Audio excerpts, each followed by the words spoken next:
और अब आपको दिखाते हैं अमरावती में उमेश कोल्हे हत्याकांड के वो 7 खौफनाक चेहरे जिन्होंने हत्याकांड को अंजाम दिया। इन 7 चेहरों ने उमेश कोल्हे को मारने के लिए 3 बार कोशिश की और तीसरी बार में हत्याकांड को अंजाम दिया। उमेश कोल्हे के खिलाफ जिसने सबसे बड़ी और गहरी साजिश रची वो कोई और नहीं बल्कि उमेश का खास दोस्त था।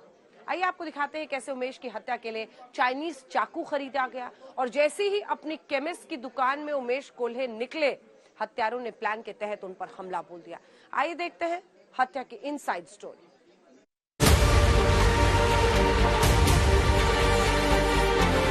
ये तस्वीरें महाराष्ट्र के अमरावती की हैं। लोग केमिस्ट उमेश कोल्हे को श्रद्धांजलि देने के लिए इकट्ठा हुए हैं। लोगों के हाथों में वी सपोर्ट उमेश कोल्हे के पोस्टर हैं और जिस तरह से उमेश कोल्हे की हत्या की गई उसके लिए लोगों में भयंकर गुस्सा है।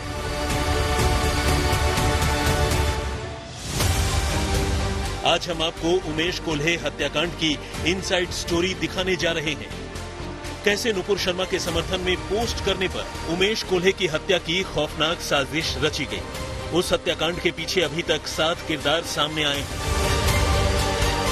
यकीन मानिए, जिस तरह से केमिस्ट उमेश कोल्हे को मारने की प्लानिंग की गई वो बेहद ही सनसनीखेज है और इसीलिए उमेश कोल्हे को श्रद्धांजलि देने आए लोगों का खून खौल रहा है और लोगों का पुलिस प्रशासन से भी विश्वास उठ रहा है। इस वक्त हम मौजूद हैं अमरावती में, जहां पर उमेश कोल्हे की मौत को लेकर एक श्रद्धांजलि सभा आयोजित की गई है और यहां पर सैकड़ों की तादाद में लोग भी यहां पर पहुंचे हुए हैं। सबसे पहले मेरे कैमरा पर्सन शगुन आपको तस्वीरें दिखाना चाहेंगे। यहां पर ये देखिए, लोग जो यहां पर मौजूद हैं वो मंत्रोच्चारण के साथ में श्रद्धांजलि दे रहे हैं उमेश कोल्हे को। जिस तरह से पहले उदयपुर और फिर अमरावती हत्याकांड का सच बाहर आया है, पूरा देश जानना चाहता है कि आखिर ये हत्यारे कौन हैं। पूरा देश जानना चाहता है कि क्यों और कैसे उमेश कोल्हे की खौफनाक हत्या की प्लानिंग की गई। देश जानना चाहता है कि जिन 7 चेहरों को पुलिस ने गिरफ्तार किया है उनका आपस में कनेक्शन क्या है। इरफान खान, मुदस्सर अहमद, शाहरुख पठान, अब्दुल तौफीक, शोएब खान, आतिब रशीद, यूसुफ खान, ये वो 7 चेहरे हैं जिन पर उमेश कोल्हे की हत्या का आरोप है। आज हम उमेश हत्याकांड की साजिश को डिकोड करेंगे, लेकिन उससे पहले आपको बता देते हैं कि नेशनल इन्वेस्टिगेटिव एजेंसी यानी एनआईए इस वक्त उमेश कोल्हे हत्याकांड की जांच में कैसे आगे बढ़ रही है। एनआईए के अधिकारी गिरफ्तार इरफान समेत 5 आरोपियों को आमने सामने बिठाकर पूछताछ कर रहे हैं। एनआईए पूछताछ के बाद आरोपियों को फिर से कस्टडी में लेने के लिए कोर्ट में पेश करेगी। हत्या में इस्तेमाल की गई बाइक को बरामद कर लिया गया है। बाइक लाल खाड़ी के जंगल में छिपाई गई थी। गाड़ी की नंबर प्लेट को निकालकर कहीं और फेंक दिया गया था। हत्या में इस्तेमाल चाइनीज चाकू को 300 रुपए में खरीदा गया था। इसका खर्च मुख्य आरोपी इरफान ने दिया था। एक तरफ एनआईए अपनी जांच पड़ताल में जुटी है, दूसरी तरफ अमरावती हत्याकांड में नया खुलासा हुआ है। सूत्रों की माने तो उमेश कोल्हे की हत्या की कोशिश पहले भी 2 बार की गई थी और हत्यारे नाकाम रहे और तीसरी बार में हत्या को अंजाम दे दिया। तो सुनिए कैसे उमेश कोल्हे की हत्या की गई। उमेश कोल्हे एक व्हाट्सएप ग्रुप ब्लैक फ्रीडम में नुपुर शर्मा के समर्थन में व्हाट्सएप स्टेटस पोस्ट करते हैं। इस व्हाट्सएप ग्रुप में कुछ मुस्लिम समुदाय के लोग भी शामिल थे। इस ग्रुप में उमेश का दोस्त यूसुफ खान भी था। यूसुफ खान ने उमेश का व्हाट्सएप स्टेटस कई ग्रुप्स में फैला दिया, जिसमें एक व्हाट्सएप ग्रुप रहबरिया भी शामिल था, जबकि यूसुफ ने उमेश का पोस्ट कुछ पर्सनल लोगों को भी व्हाट्सएप पर भेजा था। इसके बाद यूसुफ खान समेत 7 लोग उमेश कोल्हे से बदला लेने के लिए हत्या की प्लानिंग शुरू कर देते हैं। 19 जून को एक मीटिंग आयोजित होती है, जिसमें आतिब, शोएब और इरफान शेख मौजूद रहते हैं और उमेश कोल्हे की हत्या की तारीख 20 जून तय होती है। शोएब को तेजधार चाकू खरीदने का जिम्मा दिया जाता है और वो 300 रुपए में चाइनीज चाकू खरीद कर लाता है। लेकिन 20 जून को उमेश कोल्हे अपने घर जाने के लिए रोजाना वाले रास्ते से नहीं जाते और हत्या का प्लान फेल हो जाता है।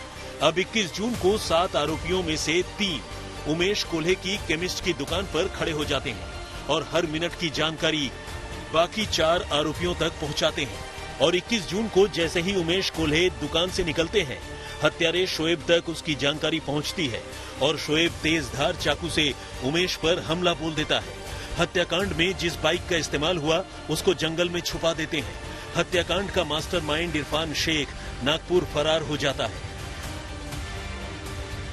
जानकारी के मुताबिक हत्यारे उमेश कोल्हे का सिर तन से जुदा करना चाहते थे, लेकिन पीछे से आ रहे बहू और बेटे के चिल्लाने पर वो भाग गए।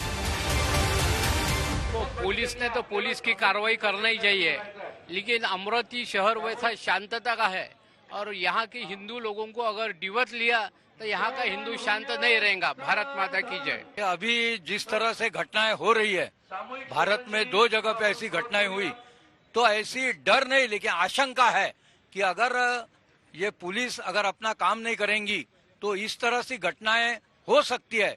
इसलिए कानून अपना काम करे और सरकार जो है वो निरपेक्ष भाव से, जैसा सुनने में आया कि अमरावती में ये सब दबा के रखा और वो बाहर नहीं आने दिया।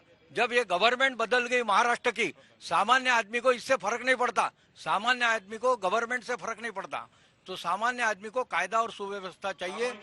गवर्नमेंट बदलने के बाद इस पर एक्शन हुई, ये गलत हुआ।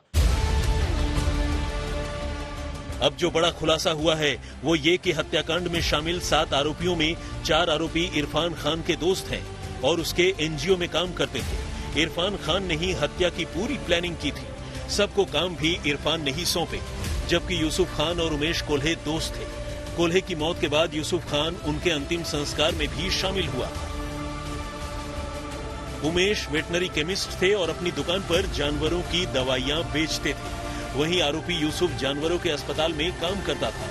इसी वजह से दोनों एक दूसरे को जानते थे और साथ में काफी समय भी बिताते थे। ऐसे में हर कोई इस बात से हैरान है कि आखिर एक दोस्त ने दूसरे दोस्त के साथ गद्दारी क्यों की। पंकज खेलकर के साथ मुनीश पांडे, अमरावती, आज तक।